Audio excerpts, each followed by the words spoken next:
is a professor of phonetics at UCL, which used to be called University College London, now UCL, the University of London. He's also known as the president of the International Phonetic Association. That means he's the top phonetician in the world.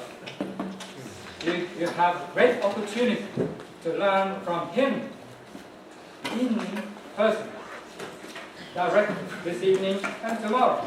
Please come back with more friends and colleagues tomorrow. This is probably once in a lifetime opportunity. So, may I welcome Professor John Wells. He's going to talk on English phonetics, sound features, and speech melodies. Professor John Wells.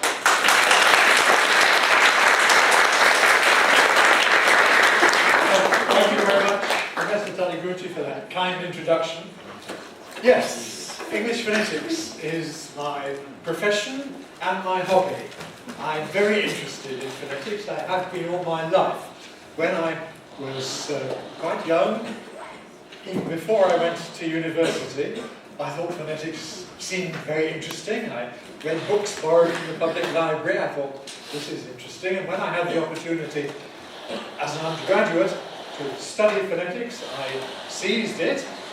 We had to be very dedicated because the university normally worked only Monday to Friday, but the phonetics course was on Saturday morning, so it was a time when most students were free and didn't go to lectures, but I did, and I thought they were very, very interesting, the lectures on phonetics, and I decided that's what I want to do, so I became a postgraduate. I did a master's degree in general linguistics and phonetics, and when I'd done that I was very fortunate because I got a job straight away as an assistant lecturer at UCL. And I've been there all my life ever since. I'm very fortunate because I've been able to combine my enthusiasm with my profession and earn money doing what I enjoy doing, which is studying sounds, human speech sounds, sounds of various different languages. Well, you've invited me here to talk about English phonetics, but I think perhaps I do need to emphasize from time to time that I'm interested in all languages. I'm not especially an expert in English phonetics. I try to find out about as many different languages as I can. Well, for today's talk, I've chosen a variety of topics, 8 different topics from within English phonetics, which I hope offer us something interesting to talk about. And the first of these topics is the question of syllable structure. Now, this is a respect in which languages of the world differ very much from one another. At one extreme, there are languages where there are no syllables that end in consonants. The only possibility is consonant vowel or just vowel. And Hawaiian is an example of such a language. Think of Hawaiian names like Waikiki or Honolulu. And what happens to the English expression Merry Christmas? In the mouths of Hawaiians, it becomes Meli Kaliki Maki, because that's the nearest they can get to it within the syllable structure and the consonant system and the vowel system of Hawaiian English. Well, Japanese is not quite as extreme as Hawaiian, but it's very similar.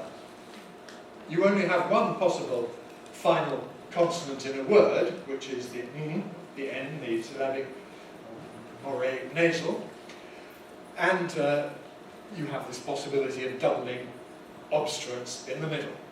But this means that the way you perceive English words that end in a consonant is different from the way we think of them as native speakers of English. And we can see this immediately if we look at loan words or Japanese versions of English words. So if we start by considering the word back, the English word back, in Japanese what happens to this? It becomes bakko, and baku, sorry. And my point is that back to an English ear is one thing, one syllable, whereas baku to a Japanese is three things. Baku, good, good though. One thing for the English, three things for Japanese. Come, one thing in English. Love, one syllable in English. Rub, one syllable in English. So, in order to get inside English, you have to perform a mental feat. You have to change your way of thinking. Just as I, to get inside Japanese, have to think of these things differently and think how it is for you, and come up with baku or buddha, looking at it from a Japanese point of view. And I think it's very important when studying a foreign language to try and get away from your own language and get inside the foreign language that you're studying, though that may be very difficult to do. Well, English has there plenty of words, syllables that end in a consonant, coda consonants, as they're sometimes called. Here's a whole lot of words ending with consonants, all the various different English consonants that we can get at the end of a word. So we go through the English sounds, really, all the consonants. Ripe ends in p, shut ends in t. Look, each of these is one syllable, not 2 or 3 or 4 syllables. Job, bad, big, rough, love, death, smooth. How many mores does that seem to be to Japanese? Su, mu, u, zu. How many is it to English? Smooth. 1. So you've got to get inside that and think of it as one thing. Face, cheese, cheese, cheese, cheese, cheese, push, beige, not many words end in je, there's one that does, colour, rich, edge, come, pen, sing, sell, sell, no, sell, sell. So there we've gone in fact through all the possibilities for a single consonant at the end of a simple short English word. But that's not the only difficulty or difference, shall we say, between Japanese and English for syllable structure. As well as the general question of coda consonants, there's the question of consonant clusters, where instead of having a single consonant at the beginning or at the end of a syllable, we have 2 or sometimes even 3. So, again, if we take the word price, to Japanese it might seem to be 4 things. In English, how many? 1. Price. Try doing it as 1. Price, price, price, price. Twice, twice, twice. Slice, slice, slice. Milk. No? Milk. Milk. One thing. Milk. Milk. Milk. First. First. Not fast. But first. First. First. Consonant clusters then. You have to get this idea that you can have more than one consonant together, which really doesn't happen in Japanese except for combination with yen. Here are some more examples of the same thing. Initial consonant clusters at the beginning of a word. Pray, bread, train, queen. And then 3 consonants, for example, in splash, splash. Su, ra, 4 more as splash. 1 syllable in English. Just try saying splash, splash, splash, splash, splash. Okay. Well, the same thing applies at the end, final consonant clusters. We had milk a moment ago, milk, milk, miruku, lamp, lamp. Of course, Japanese does have these nasals before another consonant, so that is in a sense easier for Japanese learners than some of the others. Left, left, one syllable. Fox, fox. Two sounds there, one letter in the spelling. Wasp, wasp. Again, one syllable, wasp, wasp. Now that ends in sp, but because in English we need to be able to make plurals, if we have sp, we must also be able to have wasps, wasps, wasps, wasps. Again, one syllable in English, wasps, wasps, wasps. Now, you see that silly little trick. If you're a teacher, that sort of thing amuses the students or regains their attention if they're becoming bored. And you can easily do this. This is done in PowerPoint, and anybody can put this together with a few pictures, which you find by going to Google Images. And you type in a word, and you will find a nice picture of whatever it is you want. That's what I did in order to get these slides ready. That's not the end of it. That's not the worst of it, because we've got these words that end in a consonant. It's not too bad if the next word begins with a vowel, keep out, keep away, but sometimes the next word begins with a consonant. So we have to be ready to do something immediately after it. Keep trying, and not keep trying, but keep trying, keep trying, keep trying, keep trying, keep trying. We don't even really release the audibly. We don't say keep trying, we just say keep trying, keep trying, keep trying, keep trying. Rub, rub hard, rub hard, rub hard, rub hard. Not me, not me, not me. We don't say not for me, we say not me, not me, not me, not me. Those of you who know about glottal stops perhaps know that in this position many speakers of English make the T sound at the glottis rather than with the tongue tip. So we often say not me, not me, not me, not me. You can do that as well if you find it easy. You can also make the T with your tongue tip, not me in the traditional way.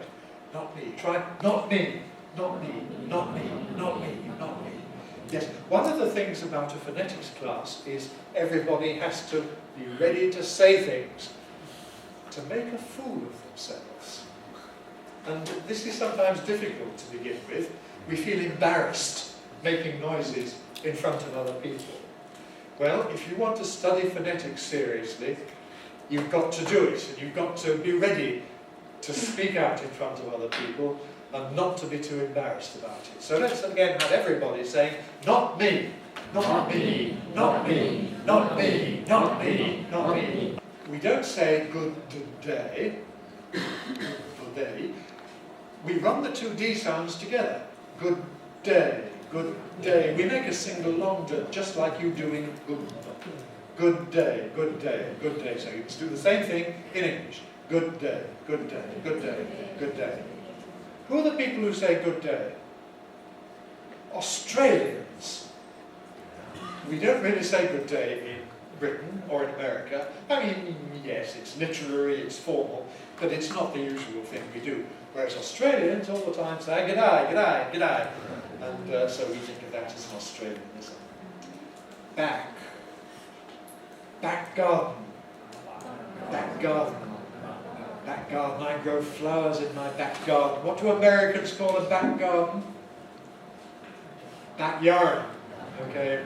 English, back garden. American English, backyard. Because round our houses, English people have a garden, Americans have a yard. Back garden. This is like good day. We don't release the first k. We don't say back garden. We say back garden, back garden, back garden, back garden. Big, big, big brother. He's my big brother. Big brother, big brother. Try it. Big brother, big brother, big brother, big brother, big brother. How many syllables? Big brother, 3. Big brother, 3. So you've got to get away from big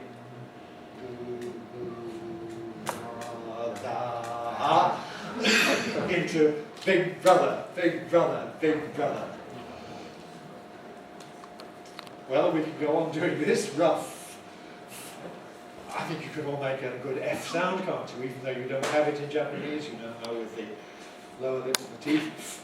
Rough, they've, same thing voiced, both, smooth, difficult sounds for beginners. Twice, these, push, but we've got to do these before another consonant. Rough shape, rough shape, rough shape. They've broken, they've broken, they've broken, they've broken. I chose that specially for you with B following V. Then you've got to do them both. They've broken, they've broken. Both sides, both sides. Not both sides, both sides, both sides, both sides. Smooth skin, smooth skin, smooth skin. Twice that, twice that, twice that. Means twice as much, twice that. These things, these things. What are these things? What are these things? These things. Push back, push back, push back. Okay, the general principle then is we've got to be able to put words one next to the other and to flow smoothly from one to the next. Little bit of theory. Plosives consist of three parts, three phases. First of all, the organs of speech come together. If we take a P sound like in happy, the lips come together. Then they stay together. That's called the hold. Hap. Then they come apart. That's called the release. Happy, happy. You can see my lips coming together, staying together, separating. Happy. What happened in good day? Well, we had an approach at the end of good. We had a release at the beginning of day, but between them we had a long hold. We didn't have a separate approach, hold, release for the two Ds. We don't say good day, we say good day. And sometimes we have a special kind of release in English, and we need to look at that. There are two particular kinds of release I want to consider. The first of them is called nasal release. And this comes in words like suddenly, suddenly, suddenly. Or in phrases like good night, good night. Now what's special here? Well, we bring the tongue tip up to the alveolar ridge to make the D in the usual way, good, or sud. But we don't then bring the tongue away again. We don't say sud something, or good something. No, we keep the tongue there, and we move something else. What do we move? The soft palate. The soft palate which decides whether the air goes through the nose or not. We keep the tongue in place, we can feel the tongue. We move the soft palate, which we can't feel. But you can perhaps hear it. My tongue is not moving, my soft palate moves. Suddenly, suddenly, suddenly, suddenly, suddenly, suddenly, suddenly, suddenly. Indeed, then the tongue tip stays there on the alveolar ridge for the end, suddenly. And the sides of the tongue move, but the tongue in the middle stays in place. And so we change from to U to the L. Suddenly. Suddenly. The tongue tip doesn't move throughout the whole DNL sequence. I can show you this by biting it. Suddenly. Suddenly. And of course I'm exaggerating, I don't normally push my tongue out. But that's what's happening. You can see the tongue tip. Suddenly. Suddenly. Suddenly. Suddenly. Suddenly. Suddenly. Suddenly. So it's quite difficult. Suddenly. Suddenly. Same thing happens in good night. We go straight from D to A. We don't say good night. We say good night, good night, good night. And you must be able to do this whenever you have a D immediately followed by an N. good night, good news.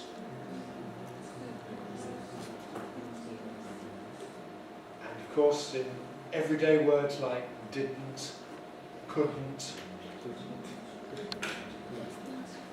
good night. Good night. The other special kind of release is called lateral release. Lateral release happens in a phrase like good luck, or a word like bottle. Let's consider good luck. Here we've got a D sound. We make the D in the usual way, tongue tip up to alveolar ridge. Good. That stops the air entirely. The air is held behind this barrier. Now the tongue tip stays in place. It's going to be needed for the L. How do we make an L sound? Contact in the middle, but free passage at the sides. That's how you make an L, as I hope you know. And we take the shortest route to get from one position to the next, which means the tongue tip doesn't move. What happens is the sides of the tongue come down. Good luck, good luck, good luck, good luck, good luck, good luck, good luck, good luck, good luck, good luck. Badly, badly, sadly, sadly. Same thing happens in bottle, except here the T is voiceless. Bottle, bottle, bottle. And again the tongue tip stays in place. Bottle, bottle, bottle, bottle. Where the L is syllabic, as in a word like bottle, there is now another possibility. Some people don't make a lateral at all for an L here. They make a kind of vowel sound, and say bottle, bottle, bottle. This is not regarded as entirely correct, but there are millions of people who do it, so I don't see any reason why foreign learners of English shouldn't do it as well, if it's easier. I'm saying middle instead of middle, and bottle instead of bottle. But I don't do that. What I do is lateral release in both of these words. Bottle, good luck. Here's some more examples of the same thing then. Good night, nasal release, garden, didn't, what name, button. Just try all of those. Good night, garden, didn't, not didn't, didn't, what name, button, button. Okay, lateral release, badly, good luck, middle, not long, bottle. Okay. New topic. Excuse me. Vowels. Now, Japanese has a very simple vowel system, only 5 possibilities, in, e, a, or u, which is fine. Many languages are like that, same vowel system in Spanish, for example. But English is difficult in that English has many more vowels. This means that anybody from a Spanish-speaking or Japanese-speaking background may find it difficult to distinguish certain pairs of English vowels because they sound the same to you, or they sound very, very similar, variants of the same thing.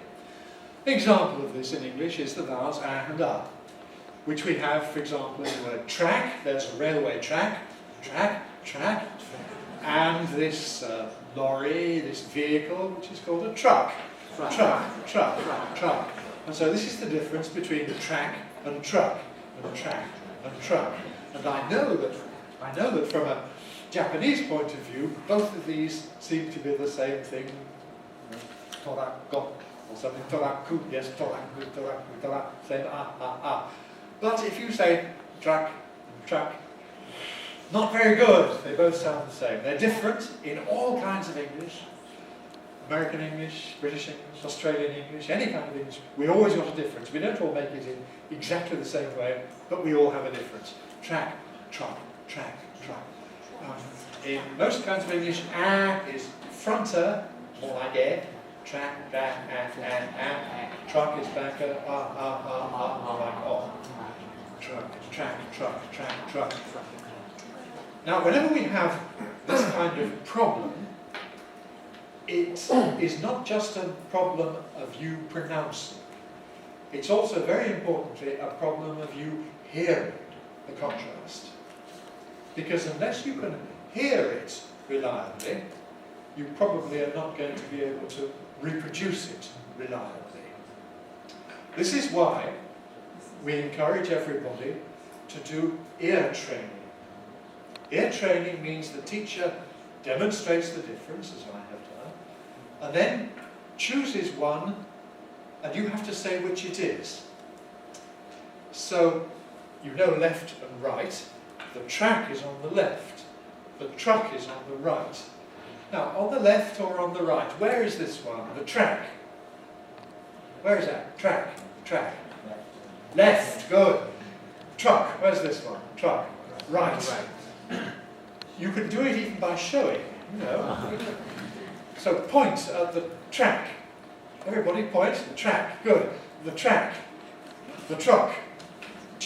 Of the sounds. And that'll make it easier to hear the difference in future. And that also will make it easier for you to reproduce the difference. Where's your hat? Where's your hut? A hat is for wearing, that's like track. A hat.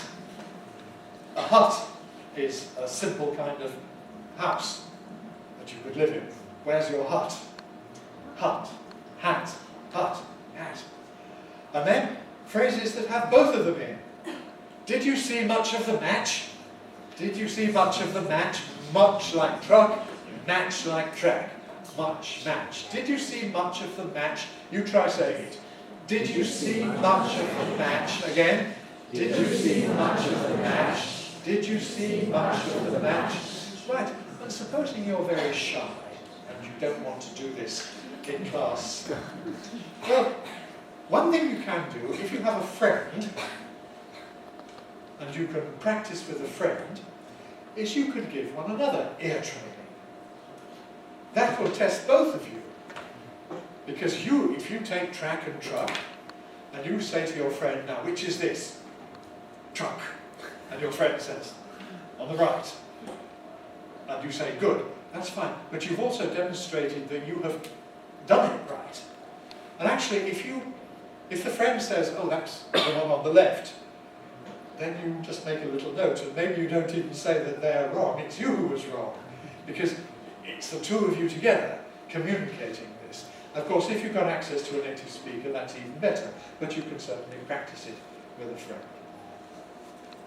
Ear training, very important. The other thing you need to think about is the relationship between spelling and sound. Because, all right, supposing you can distinguish track and truck, do you know which sound to use in which word? And in my experience, Japanese undergraduates very often don't know which, and even Japanese postgraduates, even Japanese master's students specialising in phonetics, often don't know which to use in which word. And yet the rule is very simple. If you know the spelling, you can predict the pronunciation with certainty. If the spelling is the letter A, well, there are various possibilities, but one of the possibilities is A, as in track. But there is never the possibility of as in truck. If the spelling is A, it's never A. So we have, for example, hat, cap, ram, stack, have, gather, tram, dabble, all have A. If the spelling, on the other hand, is U or O, well, they have various possibilities for reading, but it might be A, as in truck, but it's never, never, never A. So, hut, cup, run, stuck, all with the letter U. With the letter O, love, mother, come, and with OU together, trouble. I'm sorry if that's not very bright. This isn't a very bright projector. Maybe I should have used a different colour. But anyhow, colour. Another good example of a word. Is it colour or is it colour? Spelling is O, the first syllable I'm talking about. So it must be A. It cannot be A.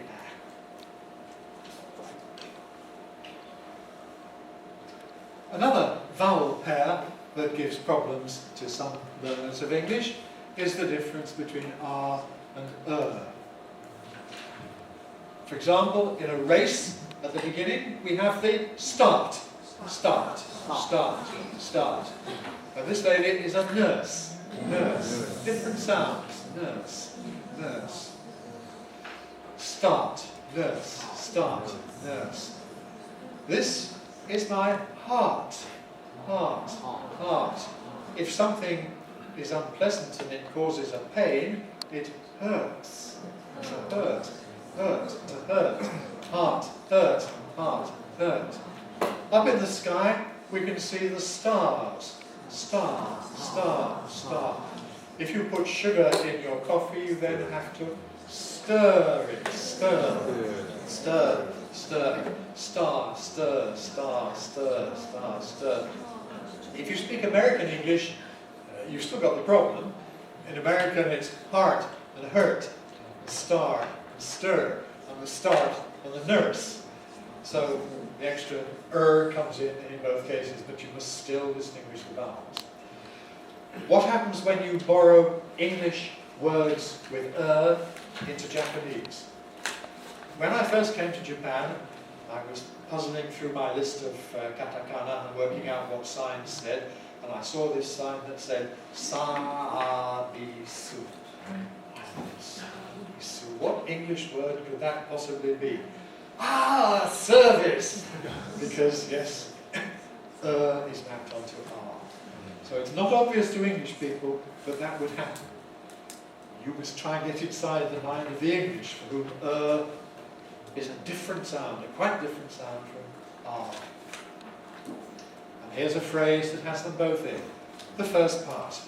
The first part. Try saying that. The first part. The first part. The first part. The first part. What do you notice there about the consonants? The first part. Did I put the first part? No, I didn't.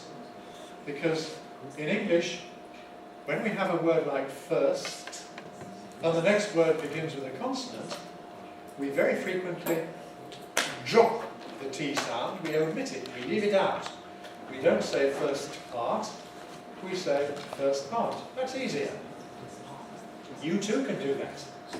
It can make your speech sound more fluent and more native-like. The first part. Try saying the first part, leaving out the first T. The first part. Everybody? The first part. The first part. The first part. The first part. The first part.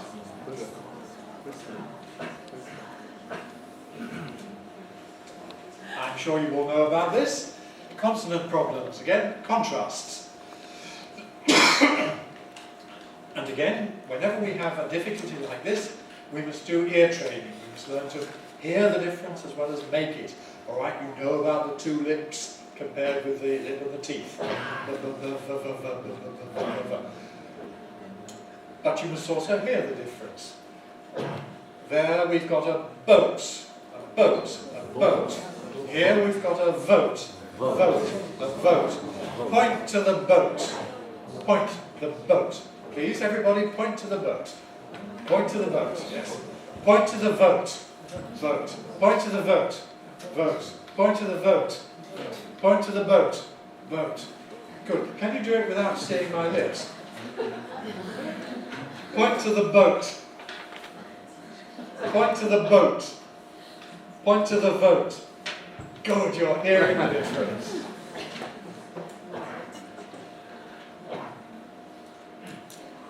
And this one, of course, is very famous. L and R. Light, right, light, right, light, right. With my English, and with most British people's English, you can, if you can see them, use a visual cue. Look at my lips. I say light, light, light, but right, right, right. Do you notice that I round my lips for right, right, right? Some people even make the R sound entirely with the lips and say right, right, right. So that's an extra help to hearing the difference. Another thing that people often find helpful is to imitate Americans who go all the time, which of course is the R sound, right, right, right. Well, we don't do that quite the same in English, but we do have it briefly at the beginning of right, and not at the beginning of light. Yeah. Lots of minimal pairs of words, different in meaning. Yes, did we collect it or did we correct it? We corrected it. Corrected it. Okay. This is known as a deliberate mistake, because it then gives me an opportunity to demonstrate what I'm talking about. I did a correction. This is a collection of words, and I did a correction in my collection. A correction in my collection. Fly, fry, fly, fry. Point to the fly. Point to the fry. Fry. Point to fry. Point to fry. Vowels. In some languages, vowels really don't change in response to differences of stress or pitch or tone or whatever. That's true in Japanese, that's true, for example, in Greek or Spanish. But in English, like in Russian, we have processes of vowel reduction or vowel weakening. And in this case, the stress on a word tends to have an influence on the vowel quality. So we see this if we compare Japan with the adjective Japanese. Japanese. Notice the vowels. A in Japan, where pan is stressed, but in Japanese, where the first syllable, the Jap is stressed. Japanese. Japan, Japanese. And there are hundreds, thousands, tens of thousands of words in English where we have this kind of relationship, and the vowels change as the stress changes. So here's another example: anatomy, anatomy, anatomy, but anatomical. So it's important to get this reduction, this vowel reduction, because that's the way you get the right rhythm. And the rhythm is very important in the language. Japanese has a mora-based rhythm. Each mora occupies the same time. English doesn't. English goes by stressed syllables. And in order to get this stress-based rhythm in English, you must have a beat every time there's a stressed syllable, and unstressed syllables fit in between the stressed ones. That's why we get this reduction where there's no stress. Next topic, compounds, word stress. In English we have plenty of expressions that are compound nouns. That's where two nouns come together and they make a single unit. So a lesson about music is called a music lesson. A music lesson. And the important thing here is the stress. Because what happens is that the first element is treated as stronger and the second element as weaker. So we don't say music lesson. We say music lesson. Music lesson, music lesson, music lesson. Many Japanese learners of English don't know this and don't do this. It's difficult because the spelling doesn't tell you. The spelling is fine if we write the words together in one word, like bedtime, but in many cases we don't do that. Here's another example: tennis court. Tennis court, tennis court. It's a court for tennis. It's not called a tennis court. It's called a tennis court. Tennis court. Tennis is strong, court is weak. Tennis court, tennis court, tennis court. Oh, just before we do that, another example of this, which is very good because it shows what happens to English words in Japanese, is the word credit card. Credit card, that's a compound in English. Credit card. Credit is the main stress. What happens to it in Japanese? Credit, credit, Corregitto cardo. Sorry, corregitto cardo. Corregitto cardo. Is that right now? Corregitto cardo. All right. And we hear the cardo, as if the main stress is on cardo. But in English it's on credit card, credit card, credit card, credit card, credit card.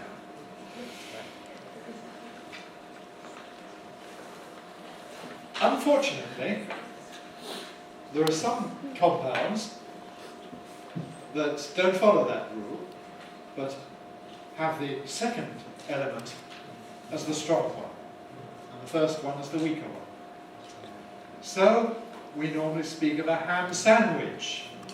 A ham sandwich. This applies to all kinds of food where the first word tells you what is in the food, and the second word tells you what form it takes. Like a ham sandwich, or fish soup, cherry pie. Okay, a ham sandwich. Ham and pineapple pizza. Ham and pineapple pizza. All right, same thing. And it's rather similar when we consider a leather jacket. Now, this isn't something to eat, but it's clothes. And again, the first word says what it's made of, and the second word says what form it takes, what shape it takes. So, again, we call that a leather jacket. A leather jacket. So this is just a little bit confusing, that we've got the regular compound rule, which is most important to learn about, but then these are exceptions, these particular categories.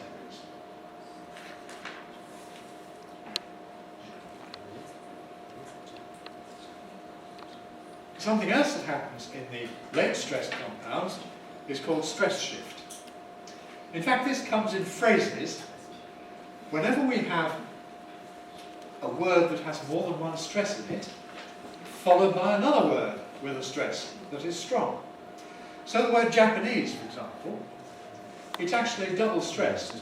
It isn't Japanese, it's Japanese. Japanese.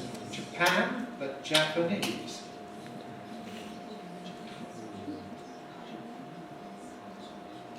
Who are those people over there? Oh, there's some Japanese. Japanese. But they're Japanese tourists. Japanese tourists. When we've got another word following with a strong stress, then we suppress the second of these two. And so you hear Jap as the only stress. Japanese tourists. Japanese people. Japanese people. And this applies to, again, hundreds, thousands of words in English that have double stress. In my dictionary, long pronunciation dictionary, I have a special symbol, a wedge mark, to warn you about words where this happens, when they're in the relevant position. It applies, for example, to the teen numbers, to numbers like 16. 16. What do we say when 16 is followed by another stressed word? 16 people. 16 people. 19, but 1990. 1990. If I hear somebody say 1990, I know that's not a native speaker of English. They haven't applied this stress sheet. When London was being built, there was a farm called Tottenham Court, and that had main stress on the court. Well, that farm disappeared hundreds of years ago, but leading to it, where it was, there is now a road, a well-known road, called Tottenham Court Road. And we see the same principle, that Tottenham Court, when it's followed by road, then becomes Tottenham Court Road, Tottenham Court Road, Tottenham Court Road, Tottenham Court Road. It tends to be difficult for visitors to London for the first time to say Tottenham. So just practice it, Tottenham Court Road, and say it fast, the way that Londoners do. Tottenham Court Road, Tottenham Court Road, we say it every day. Tottenham Court Road. All right, the last topic I want to consider is intonation. One or two things about intonation. The most important thing in intonation when you're speaking English is to put the nucleus in the right place. That is to place the fall or the rise, whatever the tone is, on the right word. Which word are you going to emphasize most in the sentence? And the most important rule that you perhaps need to learn is that we don't put emphasis on repeated words normally. When a word has already been given, it's already been mentioned, it's already been used, it's old information, then we de-accent it. We put the nucleus of the intonation on the new information. So if I say, Sally's got a dog, you might ask me, well, okay, what breed of dog? What kind of dog? And you can hear, you don't say, what breed of dog? Because we know it's a dog. We just mentioned dog. We emphasize the new stuff, what breed of dog? What kind of dog? This applies very generally whenever a word is repeated. Not even just a word, when an idea is repeated. Shall we walk to the restaurant? We know we're going to a restaurant. I've invited you out this evening. How are we going to get there? Shall we walk there? Shall we walk to the restaurant? Yes, in fact, I prefer to go on foot. I'd like to go on foot. To go on foot means the same as to walk, so we don't emphasize it. Can I introduce you to the manager?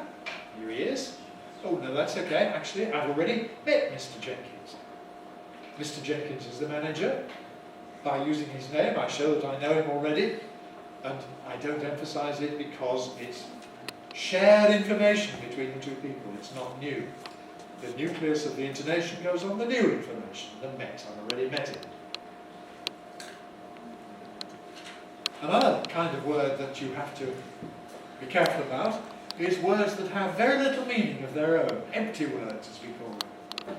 Now, you probably already know that we don't emphasize pronouns normally. We say tell me, not tell me. If you say tell me, that's in contrast to telling somebody else, but normally tell me, thank you, I can't see her. Okay, you might say have a word with him.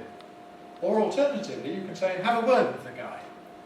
And this is just idiomatic English. The guy, the man, means the same as him. It's somebody, but we're not going to bother about who it is.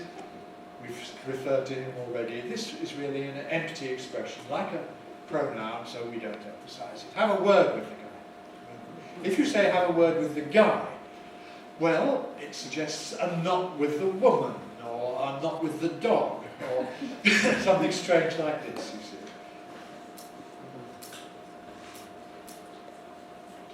What do you think of Mary? I can't stand that woman. That woman means her. I can't stand that woman. That woman, empty in this context. We've had a nice evening together. What shall we do now? Let's go back to my place. My house, my flat, my room. Let's go back to my place. Well, we know we're going to some place, so that's not a very important word. The big question is, should we go to mine or should we go to yours? Let's go back to my place. You've made a terrible mistake. The problem is, can you keep it secret? No, you've really got to confess it. What are you going to tell people? Well, the point about tell in English is it has to have an object. It's not grammatical to say, what are you going to tell? You've got to have an object, so we put in people. But we don't need to emphasize it, it's very empty. What are you going to tell people? What are you going to tell people?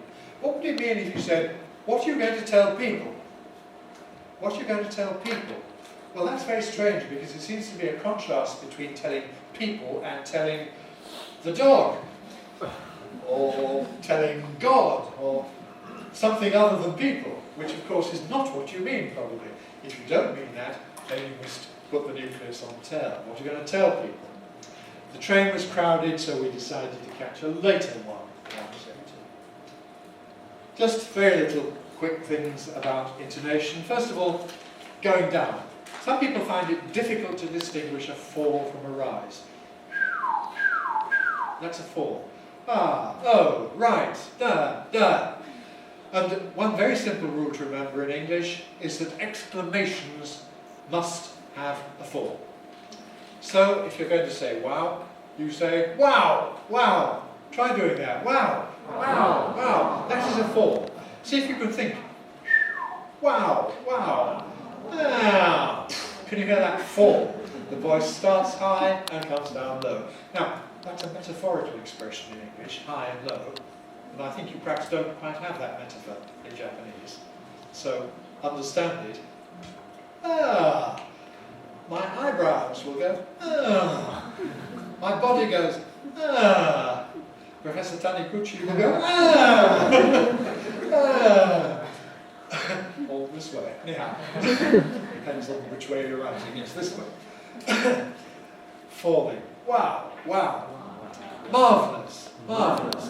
So, anytime you're not quite sure is it a fall or a rise, think of wow and compare it with that. That's a fall. What a beautiful day. There's a fall day. What a beautiful day. What a beautiful day. How lovely to see you again. How lovely to see you again. See you again. All of them have to have a fall. If you make a mistake in English or you fall over, you say, whoops. Whoops. Have you heard that interjection? Whoops. Whoops. Do you have the same thing in Japanese? No. Whoops. Well, an interesting thing about whoops or oops in English is that it must have a rise. Whoops. Whoops. Going up. Whoops. Whoops.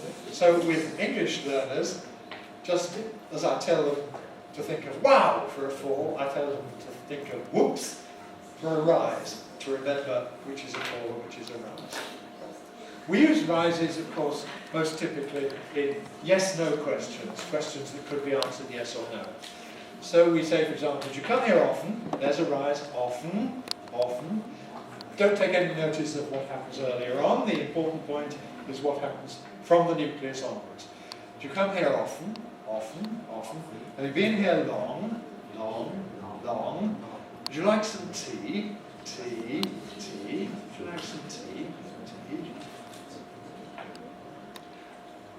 What is important and difficult in English is question tags, or tag questions, call them whichever you like, where in fact we have a choice between falls and rises, but they have different meanings.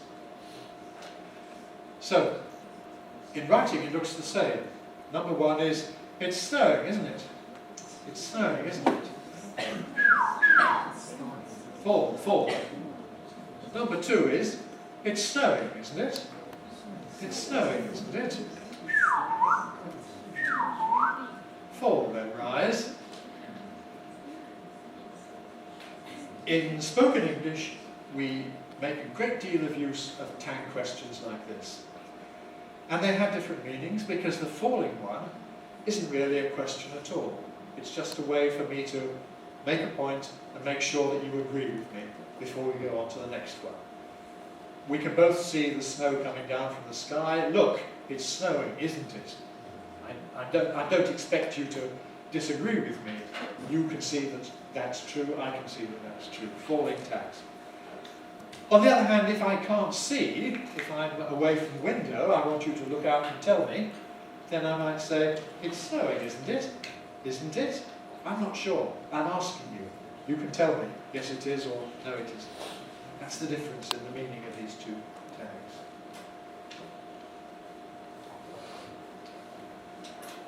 I think I have some more examples of it. Let me see. Yes, this is the one I wanted to have, because we do this a very great deal in conversation. And I know that sometimes learners of English feel shy or too silent because they don't know what to say. And very often what we say is just automatic, and it involves question tags. So, in fact, this happened this morning. We noticed that the weather had changed. I think it was Professor Taniguchi said to me, it's raining, isn't it? And I immediately, automatically, without thinking, said, yes, it is, isn't it? Then I thought, that's a very good example I'll note it down and put it in my lecture. So here it is. That's what I naturally say. Just to mean I hear what you say, I agree, nothing much. Yes, it is, isn't it? Yes, it is, isn't it? So you try doing that. It's raining, isn't it? Backwards and forwards, making statements backwards and forwards. But it establishes good relations between the two people in the conversation. And that's what's very difficult when you're a language learner. Okay, let's go back to this one, elliptical answers. This is a good example of intonation differences which are absolutely firm and where it would sound ridiculous if you use the wrong intonation. We can use expressions like no, I don't in two different meanings. One where it's the answer to a question. Do you drive to work every day? Answer, no, I don't. I go by bus. No, I don't. Two forms. That's just the simple, straightforward answer to a question. On the other hand,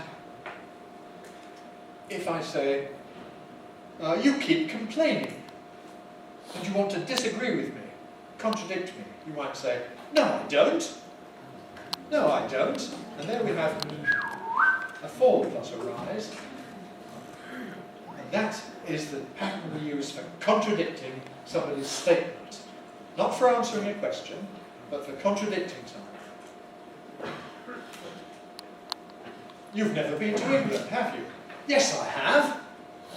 This is all rather complicated for Japanese because I know yes and no work in a different way with negative questions.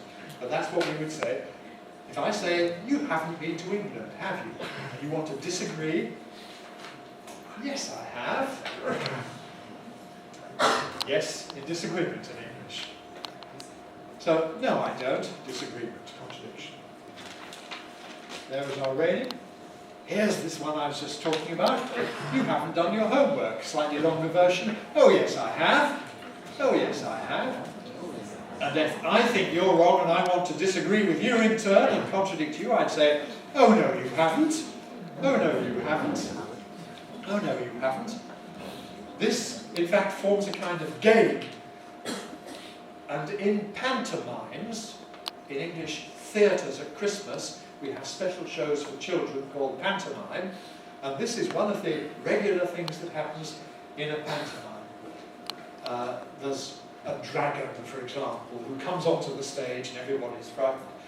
And the person here in the middle of the stage says, the dragon's gone away. The dragon puts his head round, and the children all say, oh, no, he hasn't. No, he hasn't. And the actor turns, and the dragon has disappeared again. Oh, yes, he has. Oh, yes, he has. And then he comes back, and the children shout, no, he hasn't. And so you get this backwards and forwards. Yes, I have. No, I haven't. And so on. So you can imitate that and make your own little games about it. That's the end of this lecture. But I'm going to finish by mentioning the UCL summer course, and I hope that some of you will be able to visit it. Some of you already have been to the summer course. I hope we'll welcome many more of you in England. Thank you very much.